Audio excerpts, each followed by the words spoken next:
de Nazaré é um pecador. Todos vocês. Este homem é perigoso. Ah, mas eu tô só começando.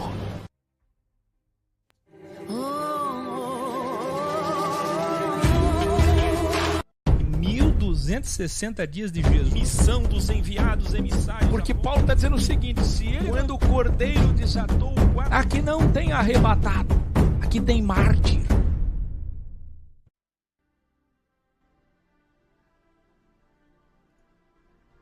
Universidade X, 72 aulas, 8ª aula.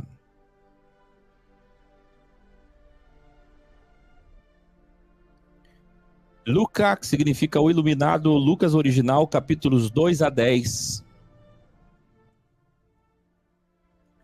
Continuando o capítulo 2 de Luca, Luca narra com detalhes a infância de Jesus, destacando que Jesus crescia em sabedoria. É interessante falar isso porque as pessoas sempre... Ai, aquele clichê cansativo, sabe? De uma mente pequena que fica a vida inteira dizendo... Lá vem.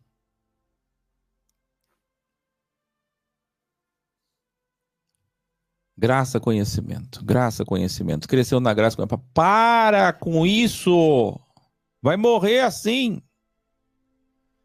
Graça para o pentecostal é poder de Deus, Espírito Santo, falar em línguas. Não é, nunca foi. Então vamos estudar, vamos aprender o que é certo.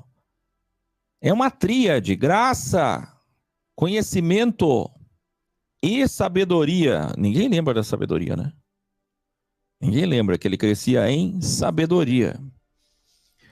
A assinatura do sumiço de Jesus de 3 dias. Ele sumiu por 3 dias, onde somente após 72 horas seus pais o encontraram no pátio do templo, sentado, fazendo perguntas e dando respostas aos teólogos. Vê? Perguntas e respostas. Com 12 anos, perguntas e respostas. Escreva aí, Jesus Adolex. Esse é o Jesus Adolex, fazendo já perguntas e respostas, alto nível. Quando Jesus respondeu sua mãe, a senhora não sabia que eu devia estar na casa do meu pai? Está escrito. Mas eles não compreenderam o que lhes dizia. Então veja que eles não entendiam, porque eram religiosos. Embora soubessem que o templo era a casa de Deus, na visão judaica ainda, não entendiam ainda por que Jesus se referia ao Criador como pai, se ele tinha pai biológico, que não era biológico. Mas é interessante, né? Você vê que dificuldade para entender. Novamente, Paulo, através de Lucas, destaca: Jesus ia crescendo em sabedoria, estatura e graça. Agora ele fala de outra forma, outra tríade, delta: sabedoria, estatura e graça. João o Batista começa a anunciar a verdade com duras palavras: raça de víboras. Quem lhes deu a ideia de fugir da ira que se aproxima? O machado já está posto à raiz das árvores, e toda árvore que não der bom fruto será cortada e lançada ao fogo.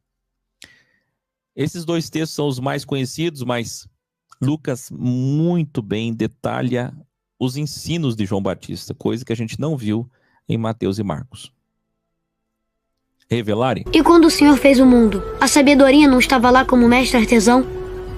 Se sabedoria não é o Senhor, o que é sabedoria? Nós conhecemos bem a escola de Jesus, não é? Sim. Mas e a escola de João? João também tinha uma escola que é anterior de Jesus. Porque João, ele não teve nenhuma revelação. João não teve inspiração para trazer, nem autoridade para trazer um Novo Testamento. João é o último e o maior. Profeta e professor de uma escola, profeta e professor de uma escola que é velho testamentária. É a última, escreva aí, última escola velho testamentária. A última. Mas mesmo sendo lá do primeiro contrato, olha a sabedoria. Veja alguns ensinos da escola de João, que é o Elias, reveladas por Paulo. Primeiro, ele ensinou repartir com quem sinceramente não tem. Roupa, comida. Que ele está falando, na verdade, o que ele está falando? Sustento, base, sobrevivência. O que ele diz que ele fala para compartilhar é roupa e alimento. Não cobrem nada a mais do que foi contratado. Olha que interessante. Respeite os contratos. Não usem seu poder social para obrigar alguém a fazer algo fora da lei, que é o abuso de autoridade. Nunca difame, calunie ou minta sobre alguém. Não fiquem reclamando do salário. Apenas sejam gratos e leais. Veja que são conselhos e ensinos da escola de João. O que João ensinava antes de Jesus? Baseados na primeira Bíblia, o Tanar. Então não tinha o Novo Testamento, mas já era verdadeiro. Porque já o ensino de João o Batista, fora do sistema, fora da sinagoga, porque João Batista nunca entrou numa sinagoga para ensinar. Veja, ele está ensinando a Bíblia que eles tinham, o Tanar. Mas ele nunca ensinou dentro. Ele ensinou aonde? Fora. Escreve aí. Ensinou aonde? Fora. Fora, sempre fora. Nunca foi dentro. Mas João Batista ensina fora a essência que ele entendeu do Velho Testamento, que nunca foi a essência dos outros. Então, os grupos de fariseus, saduceus, eles ensinavam uma série de dogmas e regras e fiscalizando a vida alheia. João Batista fazia isso? Não. Você já viu João Batista fiscalizando quem paga impostos, quem lava a mão, não lava a mão, quem divorciou, não divorciou, quem teve relação sexual, não teve? O que ele está ensinando? Está aqui, ó. Repartir, obedecer contrato. Olha o que eu sempre ensinei, ó. Obedecer contrato. Não ter abuso de autoridade, porque isso aqui ele falou, os policiais da época. Não mentir sobre alguém, falso testemunho. E ser leal à sua empresa. Não ficar reclamando do salário, não ficar fazendo greve. Mas, professor, foi você mesmo que disse pra gente não se contentar, pra gente buscar, pra gente crescer na vida. Cresce na vida saindo da empresa. Não tá feliz com o salário, sai. Vai pra outra. Você não sai, você não fica numa igreja falando mal. Você não fica num casamento falando mal. Você não fica numa igreja, numa religião, num casamento e numa empresa falando mal. Você tá infeliz com a empresa, você sai. É lealdade, gratidão. Aí eu acho horrível o salário, acho horrível meu chefe, tá fazendo o que é então?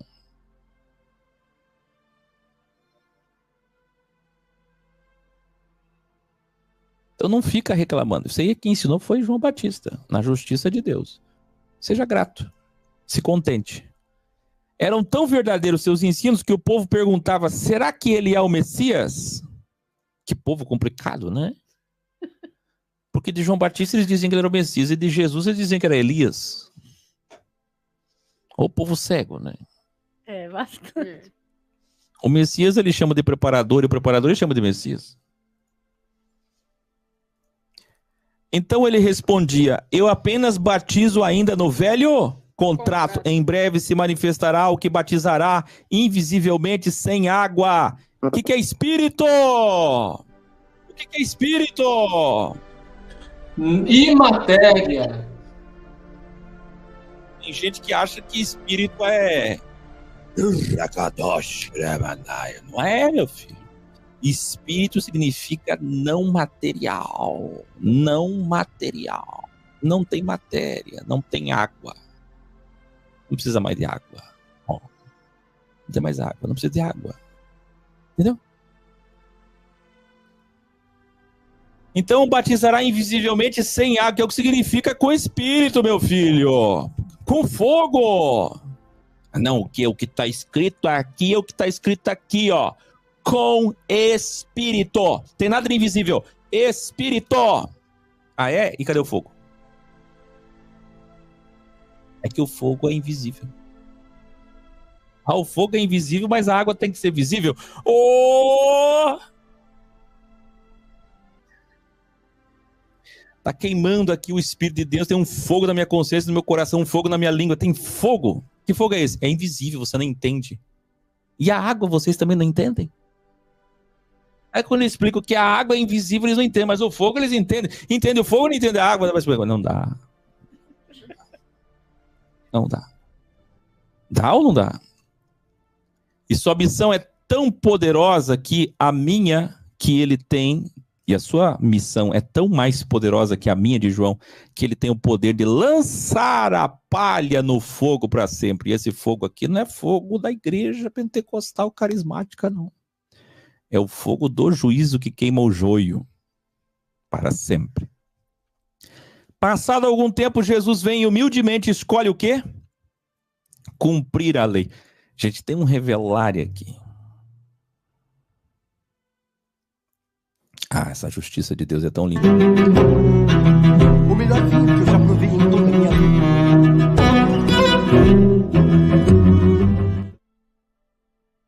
Como João foi humilde em público. João não tratou Jesus com humildade no privado, foi em público, diante de uma multidão. E não foi um dia, vários dias, lá na frente de multidões, ele trata Jesus sem conhecer Jesus direito. Embora eles sejam parentes, mas não estiveram juntos, não passaram a infância nem a adolescência juntos. E o que acontece? Ele faz o quê? Ele faz o quê? Escuta, ele diz assim, ele é maior do que eu. O que vem daqui a pouco, ele é muito mais do que eu. Como ele sempre exalta Jesus mais do que ele, quando Jesus aparece, ele faz o quê? Ele exalta os que se humilham. Essa é a justiça de Deus. Como ele se humilhou, Jesus vai lá e se exalta ele. Como você me tratou bem em público, agora em público você vai ser bem tratado. Eu vou te dar a honra de me batizar. É como se ele dissesse assim, eu sou um grande mestre, mas primeiro eu vou ser seu aluno. Porque batizar ali significa ser o seu aluno. Os seus princípios ainda do Velho Testamento. Então Jesus vem dizer assim, eu quero ser seu aluno, me batiza. Olha a humildade. Mas por que ele devolveu isso para João Batista? Porque João Batista colocou ele acima dele. Você entendeu a ampulheta? Você vira a ampulheta, coloca o outro acima de você. O que um ex tem que fazer? Colocar de novo acima. E se você observar, eu sou assim. O professor aqui é arrogante, dono da verdade. Se a pessoa chegar aqui assim, vai receber isso. Mas se a pessoa se colocar abaixo, eu exalto ela. Porque é assim que tem que ser o comportamento do cristão. Chega se exaltando, sai humilhado. Chega humilhado, eu exalto. Aí cabe a você, depois de receber a exaltação, devolver a humilhação. Ou devolver a exaltação. Vê, Jesus vem e humildemente escolhe cumprir a lei, mas fora das sinagogas, sendo batizado por João no ainda batismo do velho contrato. E assinado, Jesus tinha cerca de 30 anos de idade quando começou sua missão. É delta ou não é? Então Lucas relata a genealogia de Jesus para os não-judeus, começando por seu pai. Revelar.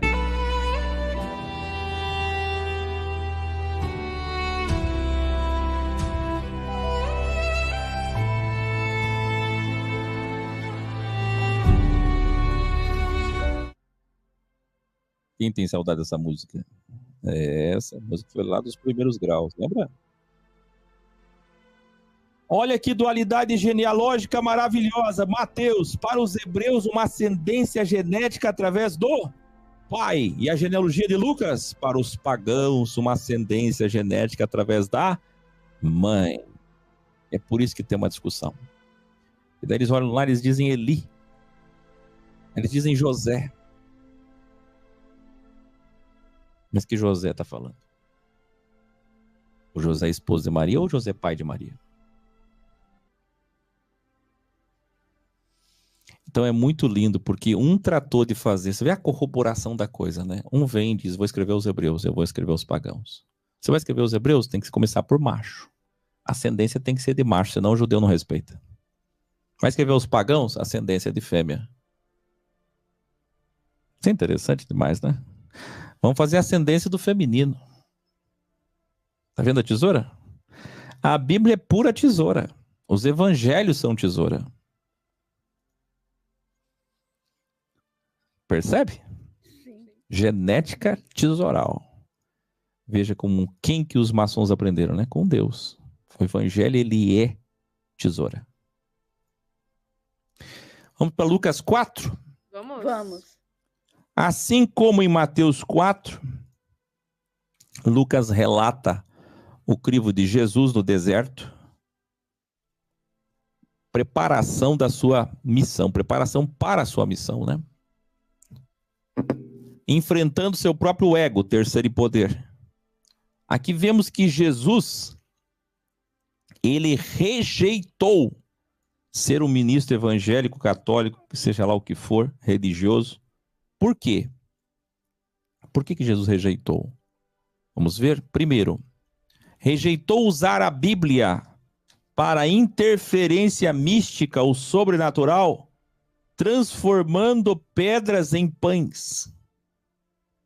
Não é? Mas hoje as igrejas fariam, porque caíram nas armadilhas do diabo. Você deve lembrar disso ou não? Vamos ver se você lembra. Quem lembra que eu ensinei vocês sobre o que pediríamos para um gênio que nos encontra no caminho? Um jin árabe, o gênio da lâmpada, em 3 desejos assinados. Lembra quando eu ensinei vocês sobre se tivéssemos o WhatsApp do presidente da República, o perturbaríamos? Lembra quando eu ensinei vocês sobre se tivéssemos o contato direto com Deus? Devem lembrar do filme do Jim Carrey, Todo-Poderoso, dizendo sim para todas as questões da humanidade. E aí o que acontece se disser sim para todas as orações? Sendo que responder você sim vai prejudicar aquele que está pedindo não.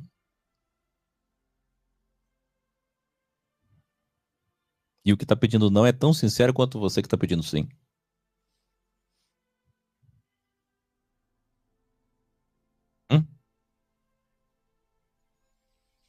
Agora entenda.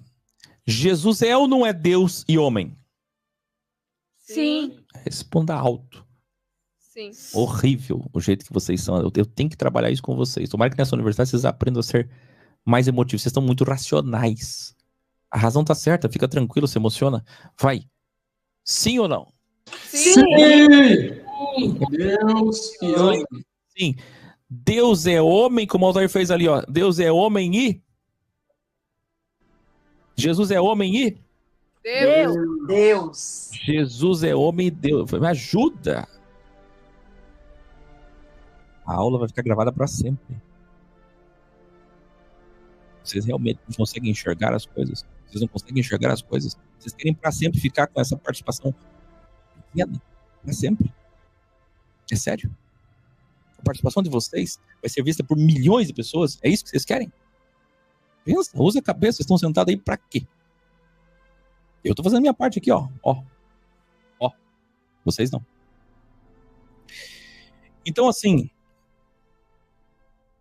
Jesus, ele é Deus.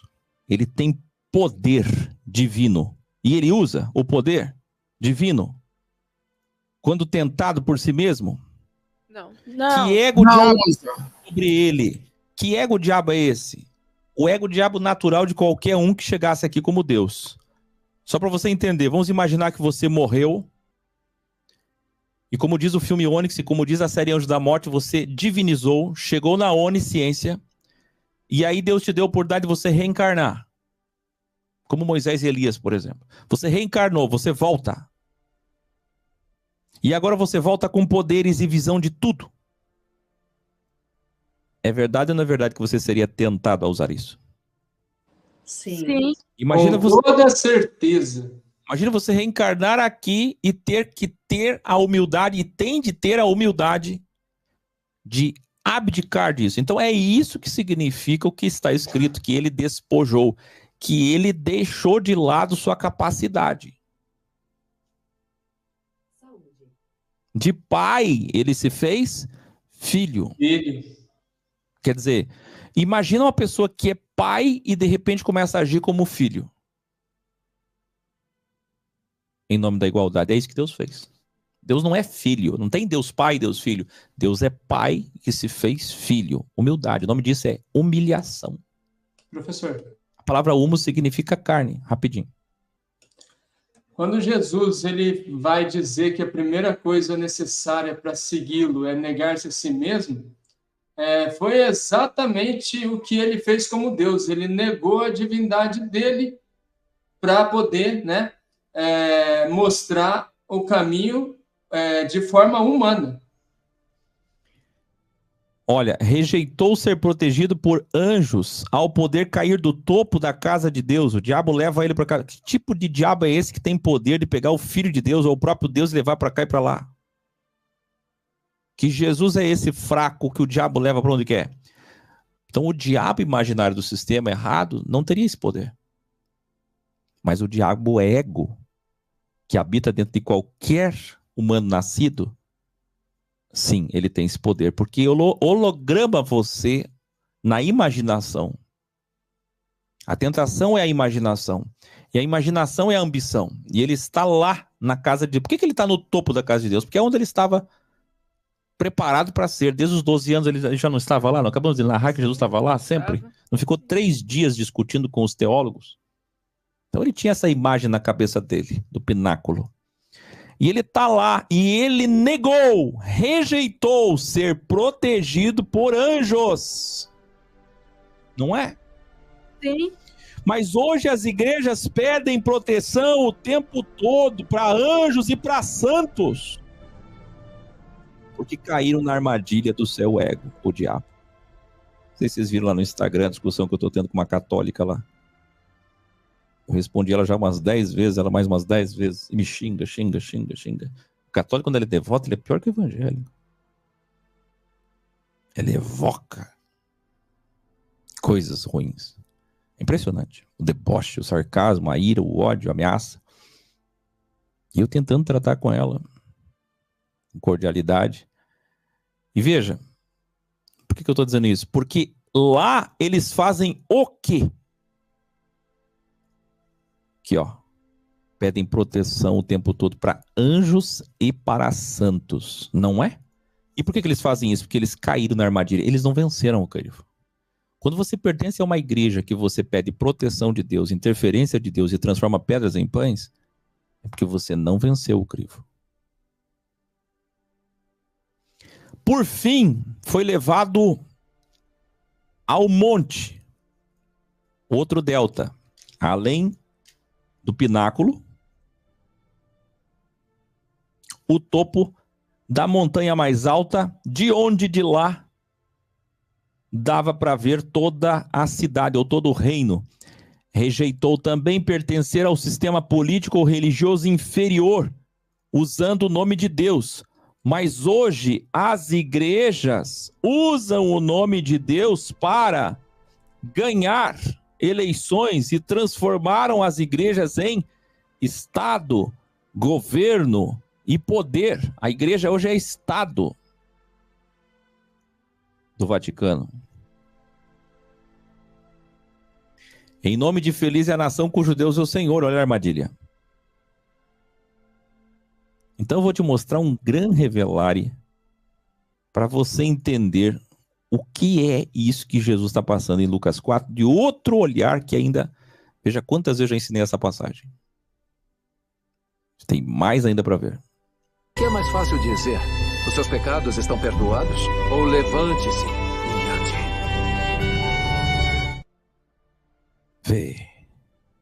Quando ele rejeita o poder para transformar pedras em pães, estando com fome. Escuta bem. Entendemos que ele saiu das habitações para uma região que não tinha habitações, chamada deserto. Não um deserto, mas uma região não habitada, por isso deserto.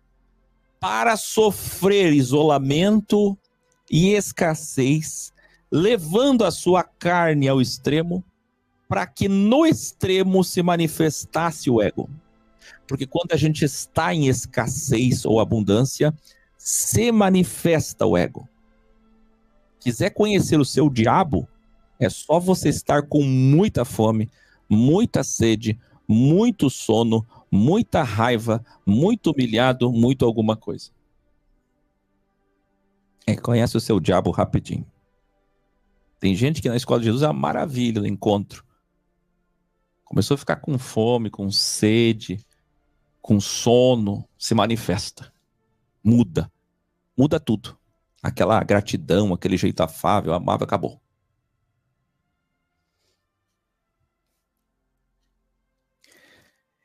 Então escuta o que eu vou dizer. Olha o tamanho do Revelare. Meu Deus do céu. Gente, vocês não escrevam nada agora. Valoriza cada palavra. Bendito és tu, Rei do Universo, porque fizeste bem todas as coisas. Está deixando sua irmã tocar os pés dele, é degradante. Você não ouviu nada do que o professor disse?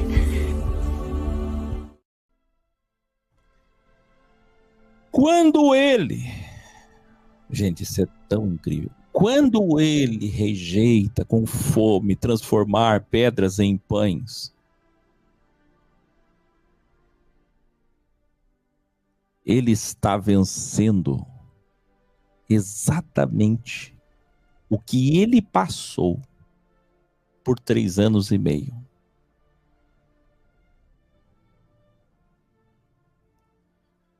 Esse primeiro tentare dele é as muitas vezes que ele teve escassez e abundância.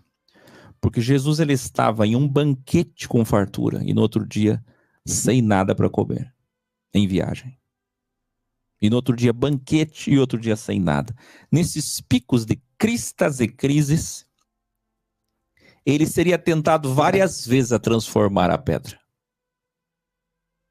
Lembra quando ele teve fome e não tinha nada para comer e a figueira não deu um fico?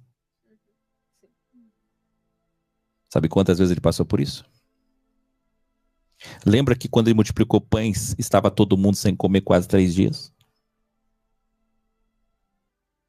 Você está entendendo a preparação que ele estava tendo?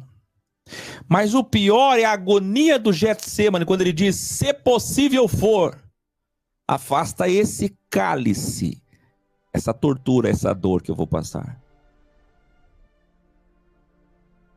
E ele só conseguiu essa força de vencer a si mesmo, de enfrentar e de beber o cálice, porque ele treinou aqui, porque ele fez escola aqui.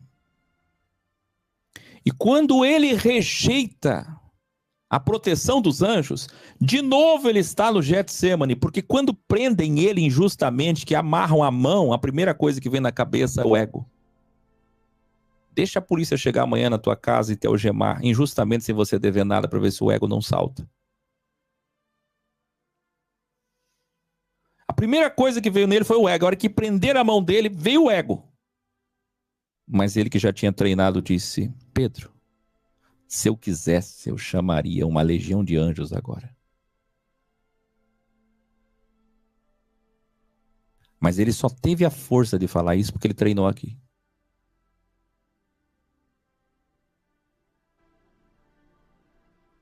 Entendeu? E aí ele está no topo da montanha vendo o reino de Israel, ou os reinos do mundo, se quiser fazer uma hipérbole. E quando ele vê o reino de Israel, a voz que ele vence é a voz que daria tudo, poder. E ele vence aqui, faz escola aqui, para estar sobre um jumento, aclamado por uma multidão no centro de Jerusalém, dizendo, Hosana, Hosana, rei de Israel. E mesmo escutando aquela multidão dizendo, Jesus para presidente, Jesus para presidente, Jesus para presidente, Jesus é o nosso rei, Jesus nosso rei. Queremos Jesus como rei, não César. Queremos Jesus e não Herodes. Queremos Jesus e não Pilatos. Ele vence seu ego. Ele desce do jumento. Ele desce da jumentinha, olha para todo mundo. Obrigado, obrigado. Mas meu reino não é aqui. Ainda. Você entendeu ou não? Você entendeu a importância da Universidade X? Se você não fizer escola, lá na frente você vai passar fome. Lá na frente você vai ter fartura. Lá na frente você vai perder tudo. Lá na frente você vai ganhar tudo. Lá na frente você vai conquistar coisas que vão te afastar da verdade. Lá na frente você vai para tomar cálices que você não gostaria. Lá na frente você vai atravessar desertos que você não gostaria. Lá na frente você vai ter que alimentar pessoas que você não gostaria. Lá na frente tudo isso vai acontecer.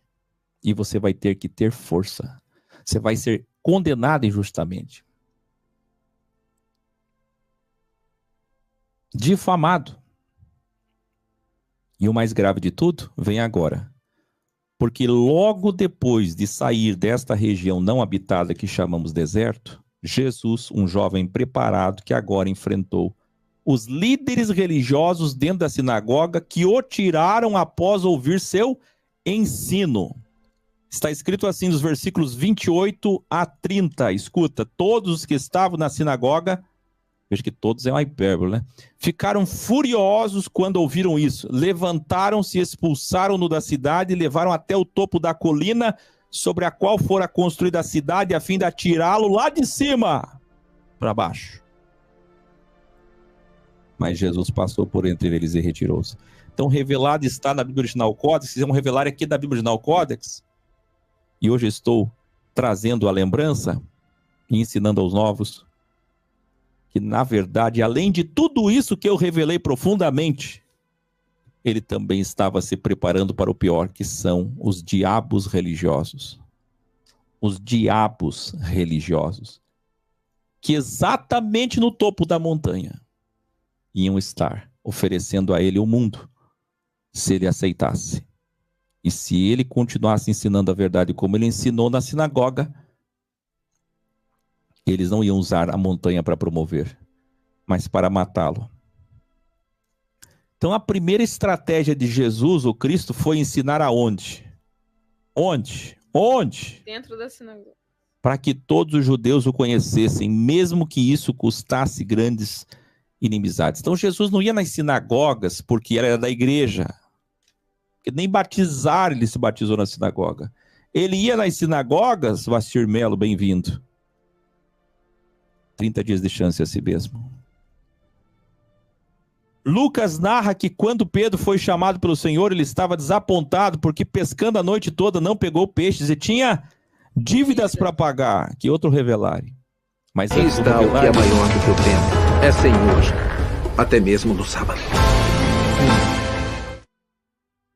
Mas antes do revelar, deixar claro que o que ele está dizendo é a maravilha do trecho de Isaías, num ensino maravilhoso também, numa sinagoga e rejeitado por todos ali. Ele teve que sair escoltado por seus discípulos. Quer dizer, quando ele treina, quando ele faz escola no deserto, não são 40 dias? Esses 40 dias e 40 noites no deserto são as 72 aulas que você está fazendo. Porque é nessas aulas, com humildade, sem comer. Não é comendo e assistindo a aula, é sem comer. E quando eu falo sem comer, eu estou falando de metáfora. Não é para comer e beber. É para você ficar em jejum nessas aulas. Jejum significa não escrever nada enquanto eu ensino. Não conversar com ninguém. Todo o tempo você tem toda a liberdade de conversar, de se levantar, de andar, de se distrair, de se mexer no celular. Aqui é jejum. Se você não fizer o jejum, você não faz escola direito. Jesus estava totalmente concentrado, sem comer e sem beber. Jejum não é água, nem comida. Jejum é concentração. Jejum é dedicação. E sabe o que vocês fazem hoje? Vocês não têm nenhuma afronta à sua própria carne. Vocês têm que aprender a afrontar a sua carne. Então não tem mais dogmas para... Sabe? Mas hoje nós não precisamos... Qual é o sentido do novo contrato? É que ninguém precisa mandar eu fazer. Eu mesmo me refreio. Mas cada um tem uma aceleração para frear. Vocês sabem muito bem qual é a frenagem que dá certo aí. Nesse teu ego. Então vocês precisam se concentrar e se dedicar ao que estão fazendo. Senão a formação de vocês vai ser errada. Vai ser uma formação deficitária que vai levar vocês amanhã a tropeçarem. Veja, Jesus conseguiu cumprir sua missão dificílima, enfrentando religiosos todo dia, desaforando, perseguindo. Às vezes eu olho para a minha vida e digo, como é que eu aguento tudo isso? Mas aí eu lembro da minha escola. Eu tive uma escola. Eu me preparei para estar aqui. Eu conheci muito de antropologia dos meus irmãozinhos humanos para poder estar aqui. A vida me ensinou muita coisa para aguentar tudo que eu aguento. Então, tem que fazer escola. Senão não aguenta.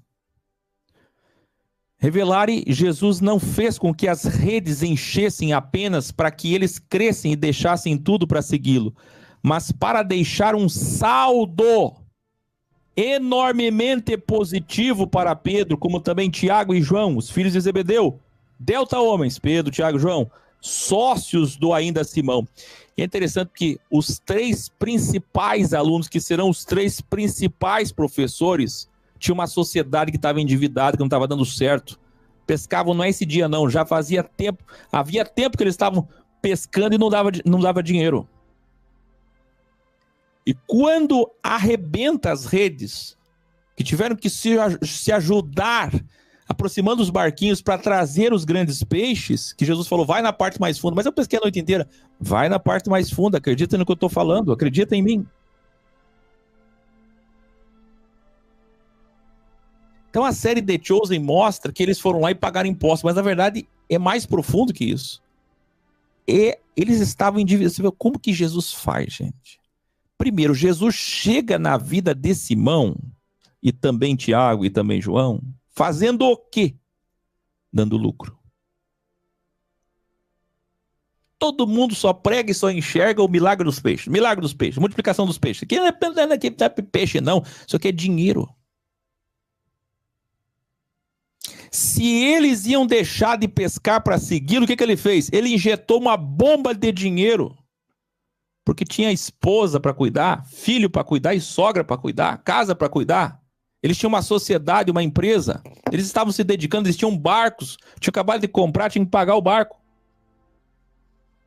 O que Jesus faz? Coloca muito dinheiro na mão deles e diz, agora me segue. Tem ideia? Que Deus poderoso.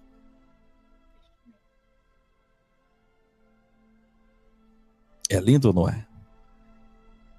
Viu que quando a sabedoria chega, meu filho, você faz ideia, os pescadores quando vendem os peixinhos, é um dinheirinho. Aquilo encheu redes.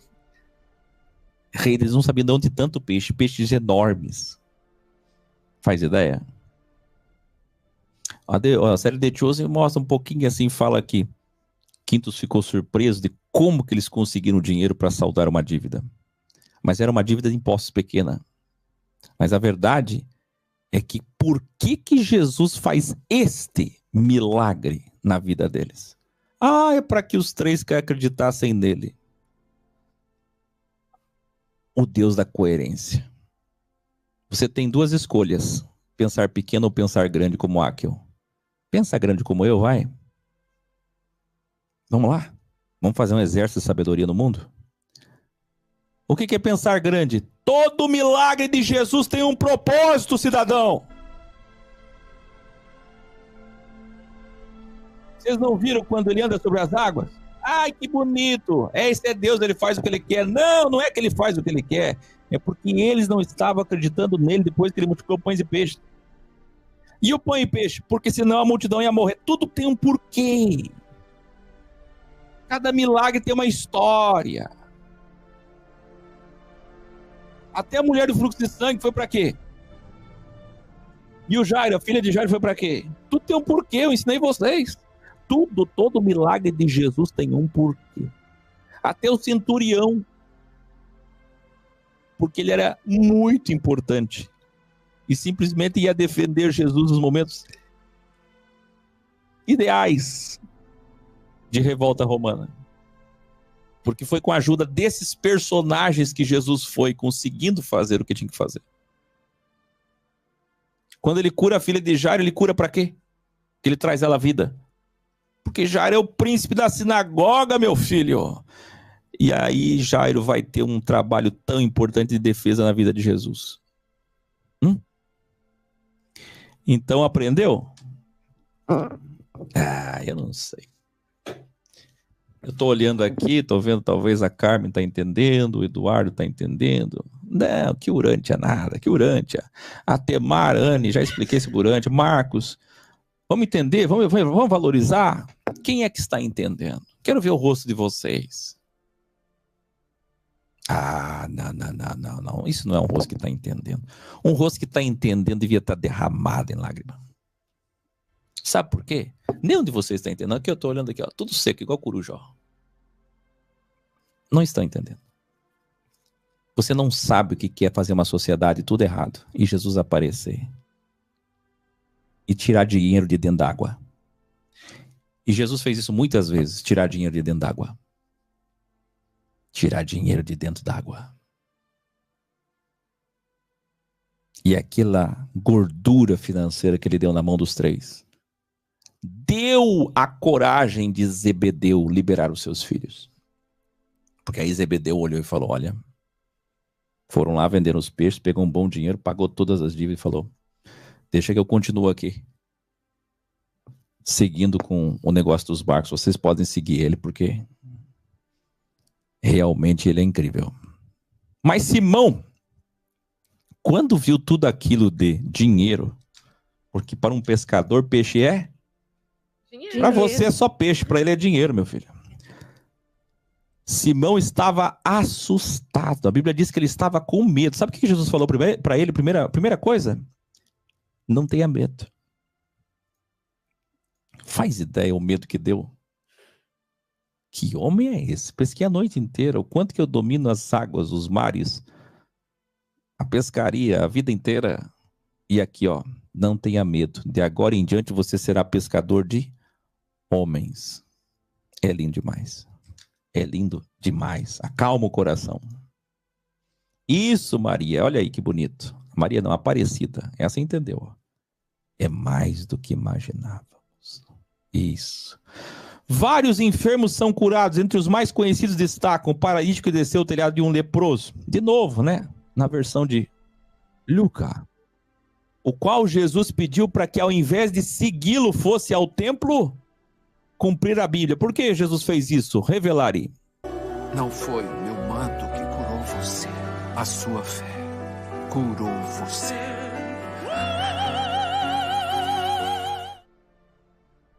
Vê a armadilha, o sistema religioso vai usar isso descontextualizado para provar que Jesus era da Torá, místico, religioso também. Porém, Cristo fazia isso para que todos do templo e todos das sinagogas soubessem dele. Por que ele diz vai lá no templo? Porque ainda é Velho Testamento e porque ele quer que as igrejas saibam dele. Não é isso? Sim. Agora a pergunta, Jesus foi lá com ele na igreja? Não. Jesus foi lá no templo, eu estou aqui, eu sou Jesus de Nazaré e eu vim aqui dizer que eu curei este homem pelo poder de Deus. É assim? Não. Paulo, através de Lucas, relata com precisão a chamada de Simão e o chamamento de Levi, Mateus, o que é encantador, porque a biografia de Lucas é bem mais detalhada que a própria dele. Vocês sabiam disso? É interessante como Mateus não fala bem dele, tão bem dele quanto o outro falou, quanto o Lucas falou. E aí o mais interessante, eu que estive lá, não falei tão bem de mim mesmo, quanto o outro que não esteve lá. Interessante, né? Jesus refuta os religiosos na casa de Mateus, que ofereceu a ele um banquete. Isso é muito importante. Mateus ficou tão feliz que foi chamado por Jesus, antes cobrador de impostos, que deu a ele um banquete. Só que lá estavam os fariseus discutindo, como a gente já viu. E na versão de Lucas, Jesus falou assim: e ninguém, depois de beber o vinho velho,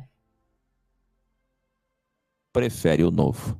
Pois diz, o vinho velho é melhor. Como entender isso? Revelar. O melhor vinho que eu já provei em toda a minha vida. E hoje as igrejas dizem sim, o vinho velho é melhor. É ou não é? Sim. É muito verdade isso. Meu Deus do céu. Quando eu fico lendo esses textos assim, eu fico me perguntando por onde dá pra gente pegar o sistema, né? Numa conversa com um líder religioso, a gente começa por onde? Que qualquer um dá, né?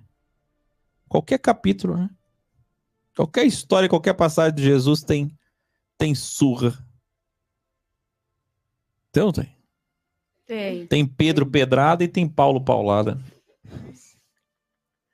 Não é Pedro Marcos e Paulo Luca? Né? Tem pedrada e tem paulada.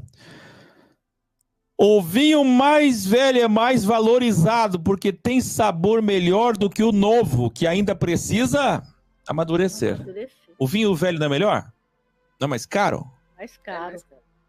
Tá, olhando por esse lado, então, não é melhor ficar no Velho Testamento? Que é mais gostoso? Mas não está dito aqui, ó, não é melhor? Jesus não está falando? Não.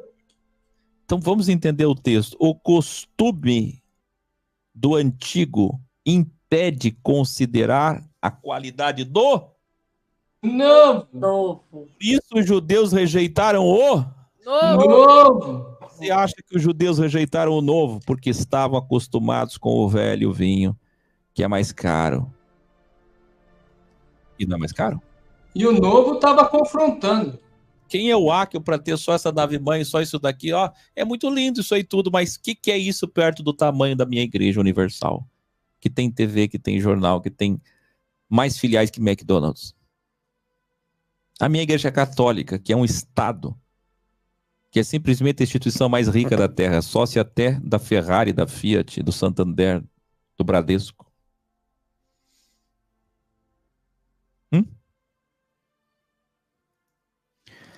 Quem está habituado às estruturas do velho sistema, aos velhos conceitos e não se predispõe à mudança, jamais aceita a novidade do vinho novo contrato, Jesus, o Cristo, o ex. E é por isso que as pessoas não querem.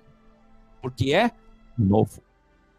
E eu estou ensinando isso aqui, vocês estão maravilhados, mas amanhã ou depois vocês dizem, como é difícil, professor. Fui falar com as pessoas, elas disseram que você é muito novo, disseram que o ex é muito novo, disseram que tudo que é novo só pode ser heresia, porque foi vacinado, profetizado que nos últimos tempos viriam só coisas ruins e hereges, professor. Que argumento que eu tenho? Ah, você está aqui dizendo que é lindo revelar, mas não está vendo a resposta. Não está vendo, eles gostam do vinho velho. O ex é o vinho novo. Eles não aceitaram Jesus, que era vinho novo. Era um vinho de 30 anos.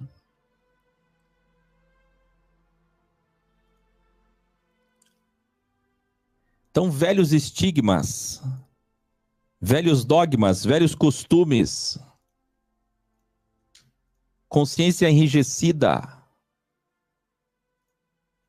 Lucas 6. Lucas, lembrando que significa o iluminado. Aqui no capítulo 6, ele tem o mesmo relato do ensino de Jesus em Mateus 5, 6 e 7, que ensinam errado como sermão da bem-aventurança. Na verdade, é o ensino da plenitude, da evolução. Sempre falando dualmente, para que nosso proceder seja sempre agindo como se não tivéssemos o que temos. Não usando nossos dons e condições financeiras, físicas ou mentais para sermos melhores que os outros. Se você pedir para eu resumir, tá aí. O resumo de tudo que Jesus ensinou na versão de Lucas, capítulo 6, é isso aí. Todo momento ele está dizendo, o certo é você fazer a ampulheta. O X, a dualidade. Cruze, vire, metanoia. O quê? Eu tenho, vou agir como não tivesse. Eu sou, vou agir como não sou. Como se eu não fosse. Eu posso, vou agir como se não pudesse. É assim que a gente vence o ego. Entende? E depois ele assina em delta, quando ele fala da bênção, bênção é ação do bem, ele fala calcada, sacudida e transbordante, coisa que ninguém entende no sistema. E eu revelei na Bíblia original o Códex, mas essa eu não vou falar. Vou deixar vocês irem lá para lembrar de como é que se sacode um saco, né? Como é que se pega uma sacola e agita para caber mais. Será dado a vocês, porque o que vocês medem serão medidos, e o que vocês julgam serão julgados. O aluno, essa frase de Jesus, parece que ele está falando para nós aqui. É impressionante, mas é para nós. É para todos. Olha isso aqui. O aluno não está acima do seu professor, mas todo aquele que evoluir poderá ser como seu professor. Mas claro que isso é impossível. Depois fala das árvores, provando que ninguém muda, só se revela quando no versículo 43 ele diz, por exemplo, nenhuma árvore boa dá fruto ruim, nenhuma árvore ruim dá fruto bom. Parece muito simples, mas é tão difícil entender que as pessoas não mudam. Se no comecinho do namoro você viu que é assim, adivinha, será assim para sempre. Se no comecinho o patrão ele não é generoso, ele nunca será generoso. Se no comecinho, os primeiros dias que você está morando no lugar, começou a dar problema, para sempre dará problema. O que você acha que esses aí, ó, que nunca foram de nada, nunca fizeram nada, produziram nada, vão produzir aqui? Ninguém muda.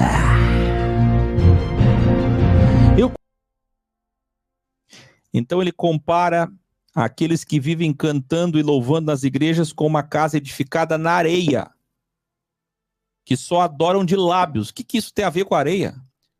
Porque quando vem a tempestade, o crivo, a verdade sobre a adoração deles é revelada. É isso que ele está dizendo. Parece muito bonito a casa, né? Louva, fala, canta, adora, levanta a mão, ajoelha, é lindo, né? Mas aí a verdade de cada um, da fé de cada um, a gente só conhece no furacão, no tufão, no terremoto, não é? Sim. Você entendeu? Lucas 7, assim como Mateus 8, Lucas fala do chefe militar de 100 homens, que ele disse, teve a maior fé de Israel, mesmo sendo um pagão romano que adorava deuses, que não conhecia o Deus de Israel, mas a maior fé de Israel era dele. Ao se aproximar da porta da cidade de Naim, estava saindo o velório do filho único de uma viúva, e centenas de pessoas estavam juntos. Ao vê-la, o Senhor se compadeceu dela e disse, não chore. Veja como poucas palavras e maiores ações. Jesus disse, não chore. Depois aproximou-se e tocou no caixão, e os que o carregavam pararam. Então Jesus disse, jovem, levante-se. As palavras de Jesus são, não chore para ela. E depois para o caixão, levante-se, jovem. O jovem levantou-se do caixão, você pode imaginar a gritaria? Sentou-se e começou a conversar. Mesmo sendo um grande milagre, quero que você entenda. Ele venceu a morte. Já está aqui, ó, é o Messias, venceu a morte. Como é que fica a questão da ressurreição? Aqui, ó, mesmo sendo um grande milagre, como o jovem tinha acabado de falecer, ainda assim o sistema religioso dizia que era apenas bruxaria. Outros diziam que o jovem não morreu, apenas estava dormindo. Esse é o problema. É que esse jovem tinha acabado de morrer. E já prepararam o velório, fizeram o velório, estavam fazendo o velório, carregando o caixão. Aí Jesus vai lá e levanta ele. Aí não adiantou. Por isso que a ressurreição de Lázaro é a ressurreição. E a ressurreição de Jesus é a ressurreição. Eu até diria que a ressurreição de Lázaro é o milagre mais incrível de todos. Mais do que a morte de Jesus. Porque Jesus morreu, mas não apareceu para ninguém. Apareceu só para os internos. Então não teve valor nenhum. Ele nunca apareceu, nunca comprou a fé de ninguém, não apareceu lá no centro da cidade. E esse jovem aqui tinha acabado de morrer. Aí as pessoas vão dizer, de repente ele não tinha morrido. Era só uma parada cardíaca, parada cerebral, ele voltou. Não é? Então isso na crença judaica, ensinei vocês na série Anjo da Morte, 72 horas, não é? Sim. Agora, Lázaro, depois de 72 horas, você voltar a comer, tomar um banho, vestir roupas e viver a vida normalmente como antes. Vamos combinar? Aí sim, né? Esse é o maior milagre de todos, sim ou não? Sim. Agora tem mais uma coisa que eu não escrevi, que não vai estar no livreto, que não vai estar na 4ª edição, mas quem assistir aqui à universidade vai saber. É interessante que Jesus deixa para fazer essa ressurreição exatamente quando ele sabe que a caminho já estão vindo os alunos de João o Batista para perguntar para ele se ele é o Messias. E por quê? Porque a escritura velho-testamentária dizia que o Messias tinha que vencer a morte. Só que Jesus já tinha feito tudo aqui, menos vencer a morte. Então Jesus aproveita, ele olha o velório, a Bíblia diz assim, ele se compadeceu da mulher. Mas não é bem assim. Porque se compadecer, ele se compadeceu de todos os velórios, e de todas as mulheres, e de todas as pessoas que choravam, que todo dia tem gente morrendo. Então sabe, a Bíblia é muito poética, você tem que entender. Jesus multiplicou pães e peixes, é só daquele povo? Aquela fome cessou para sempre? Lembra que ele, inclusive, depois ele ensina dizendo, em João a gente vai ver isso, ele disse, vocês sempre vão ter fome, e sempre vão ter sede, mas se comer do meu pão, se beber da minha água, o que ele está querendo dizer? Não adianta nada isso que eu estou fazendo aqui para vocês, certo? Vocês vão comer esse pão aqui, ó, vai acabar, e vão ter fome de novo. Jesus não tem compaixão de outras pessoas, Jesus só tem compaixão da viúva de Naim, é isso? Ó, tá vindo um velório lá, coincidiu que eu estou entrando na cidade e ela está saindo, então eu estou com dó. Não é assim. É lindo, o texto é poético, o texto é bonito. Diz assim, Jesus se comoveu. Então o texto está mentindo? Não, Jesus se comoveu. Mas não foi porque ele se compadeceu que ele fez o milagre. É aí que está o erro. Daí nas igrejas vão dizer, Jesus se compadeceu. Jesus não faz milagre porque se compadece. Essa figura está errada. E é por isso que na igreja as pessoas ficam puxando a orla dele, Senhor Jesus, e ora, e chora, e deita, e rola, e coloca o joelho, e deixa de comer, e pega o óleo, e pega a água, e ora de novo, e sobe a montanha, e desce a montanha. Está tentando comover o coração dele, levanta a mão, chora, ora de novo, para ver se eu toco o coração dele. Agora eu toco, eu sei, esse é o Jesus que se comoveu com a viúva. Vai se comover comigo também? Ele vai se comover comigo, ele vai. Minha situação é tão difícil. Porque a situação da gente sempre é a pior, né? A nossa sempre é a pior. A nossa sempre é a mais importante. Você já viu quando alguém fura a fila? É muito raro você ver uma pessoa dizer assim, ei, coloca ela na minha frente, porque ela precisa mais que eu. É difícil, né? É difícil, não?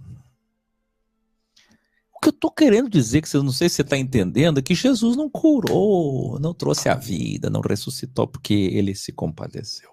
Nem adianta tentar, meu filho. Não sai lágrima. Ele sabe a dor de uma mãe que perde um filho único. Isso é uma coisa. Outra coisa é a sua justiça, acima de tudo. Então, esse é o professor aquilo que vocês às vezes não valorizam, que ensina no mundo, Deus não interfere. Porque o que ele está interferindo aqui? Porque os discípulos de João estão vindo. Aí quando os discípulos de João chegam logo depois, que ele entra em Naim, Já em Naim, os discípulos perguntam, é você o Messias? A gente só quer passar para João se é você, ou a gente tem que esperar outro.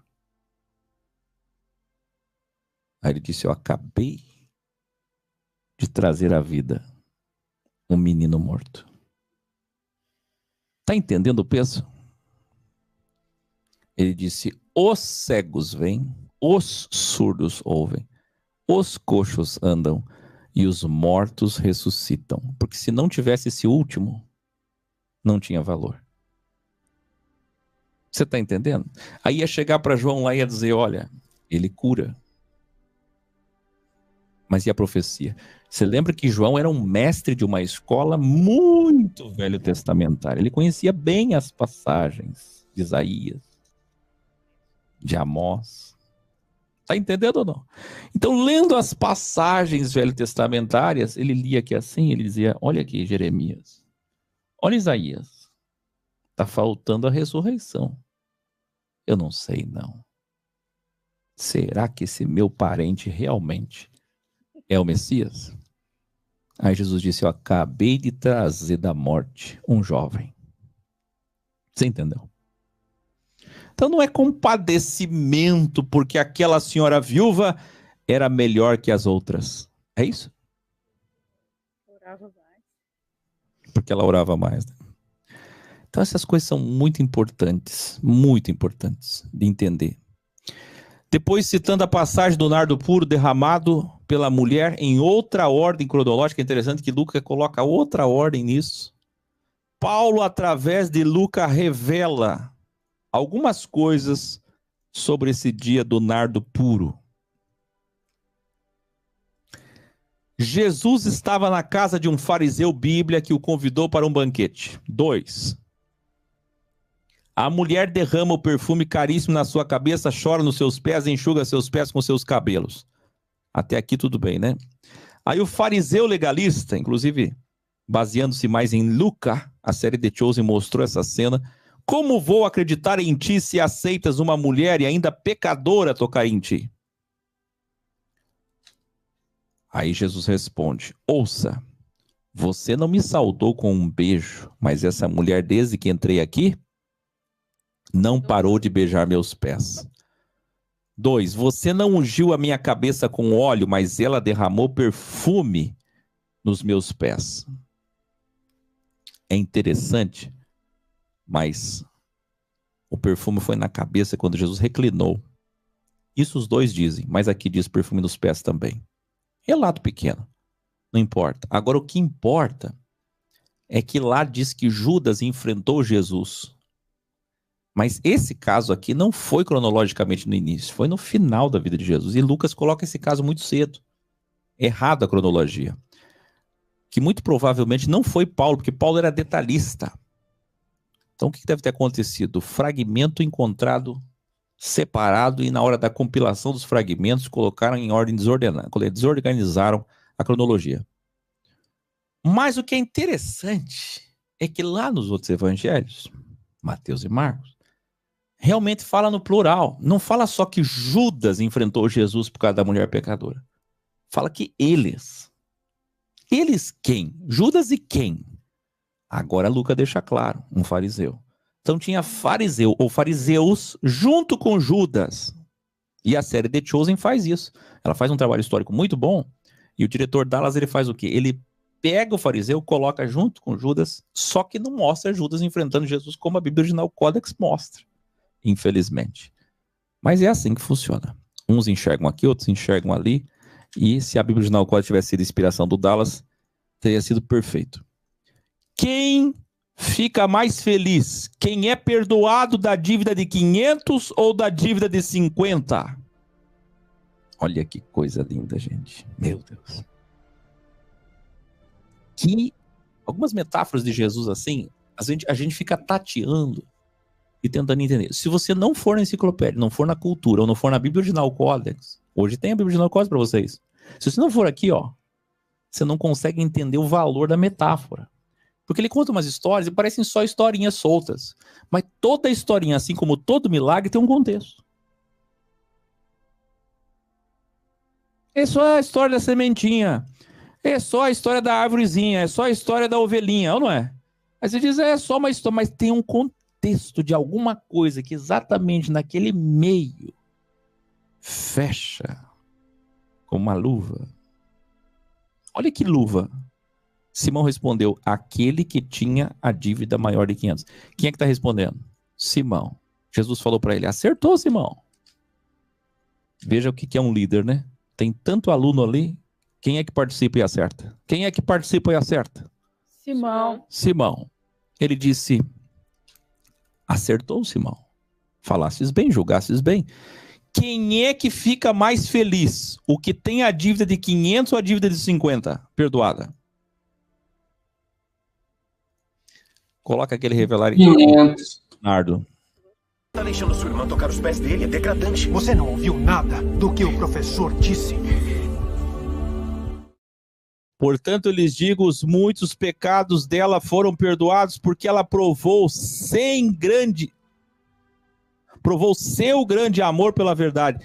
Mas aquele a quem pouco foi perdoado, pouco ama.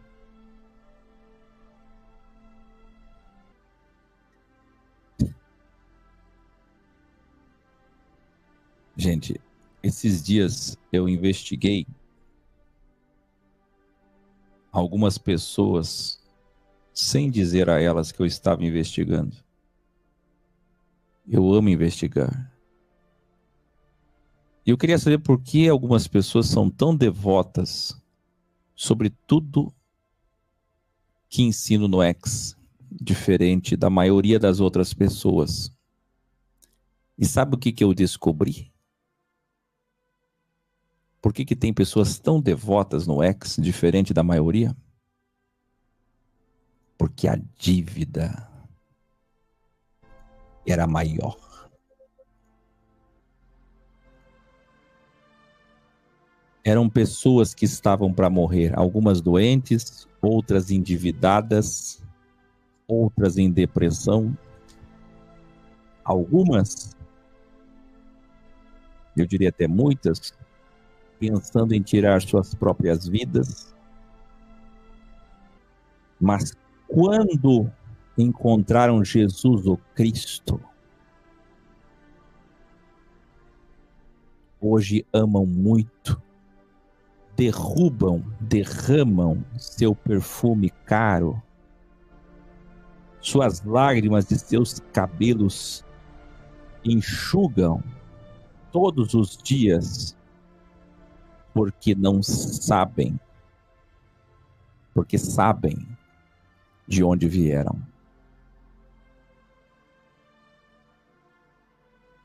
Porque sabem de onde foram tirados. Um homem tinha uma dívida de 500, o outro de 50. A pergunta foi: quem ficará mais feliz em ter sua dívida perdoada? Simão Pedro respondeu, o de 500. Ele disse, essa mulher, você pode chamá-la de pecadora, fariseu. Mas o que ela fez aqui demonstra muito mais amor que você, porque a dívida dela era maior. E ao buscar e encontrar a verdade, a ação que ela fez, não só perdoou todos os pecados dela, mas revela que ela está fazendo tudo isso exatamente porque sabe que ela foi perdoada. Exatamente porque ela está expressando o amor e a gratidão do tamanho da dívida que ela tinha. E foi perdoada. E o que é mais interessante é que quando Jesus cita isso, que Lucas fala que os outros não falam,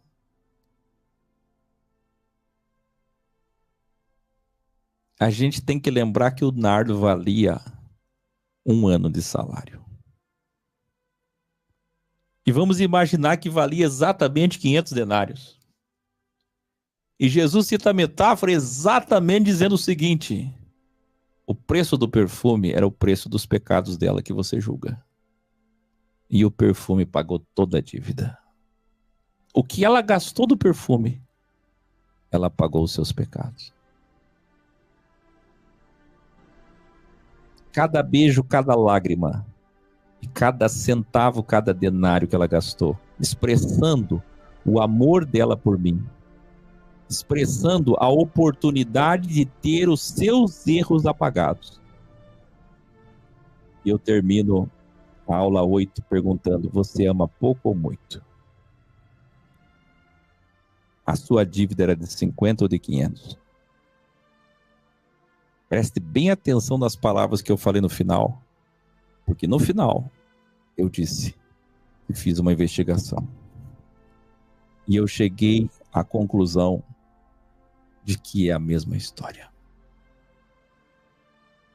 A mesma história está diante de nós. Você sabe por que assim, ó, você está aqui, ó, a Clarice está chorando, a Maria está ali.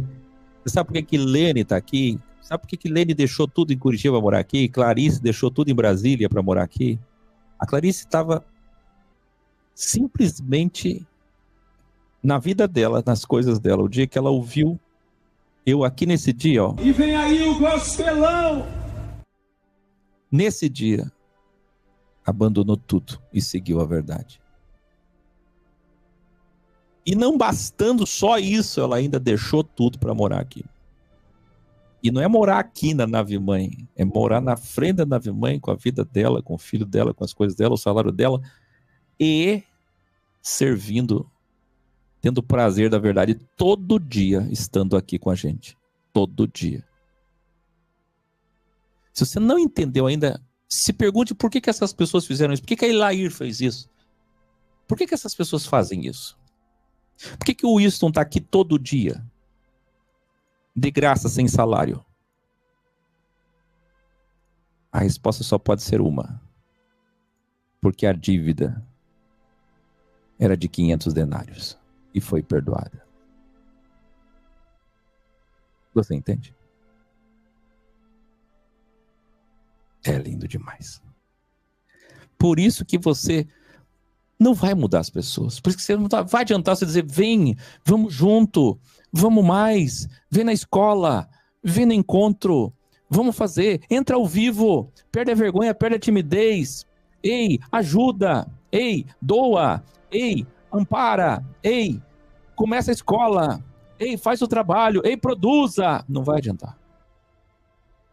Porque está na raiz, está na origem, a dívida. A dívida te trouxe aqui. E dependendo do tamanho da dívida, é o tamanho da sua adoração. A sua adoração hoje, de acordo com a dívida que foi paga.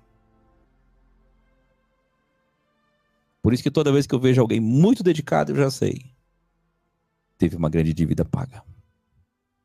Quando eu vejo alguém não tão dedicado, que você tem que implorar para estar junto. Sabe quem são essas pessoas? Aquelas pessoas que olham para mim e dizem: sabe quantas vezes eu já ouvi isso em 12 anos? Na verdade, eu já sabia dessas coisas. Aí, quando eu conheci você, professor, acabou que fechou, sabe? Encaixou. Então, hoje, tô aí com você, né? Tô aí com você hoje, né? Dívida pequena. Adoração pequena. Boa noite.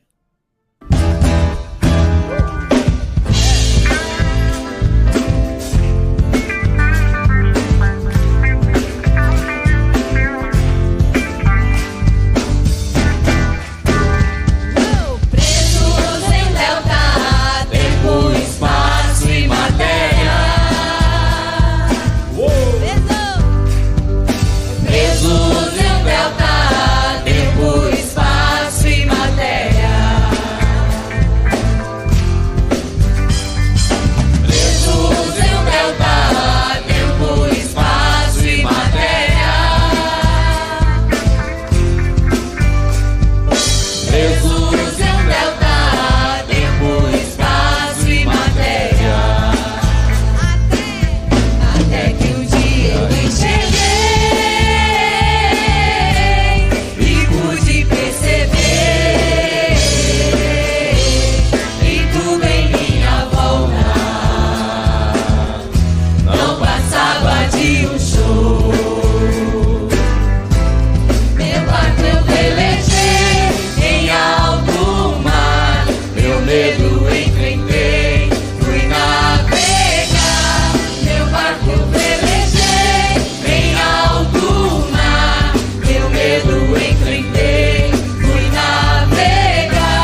te tirar truma,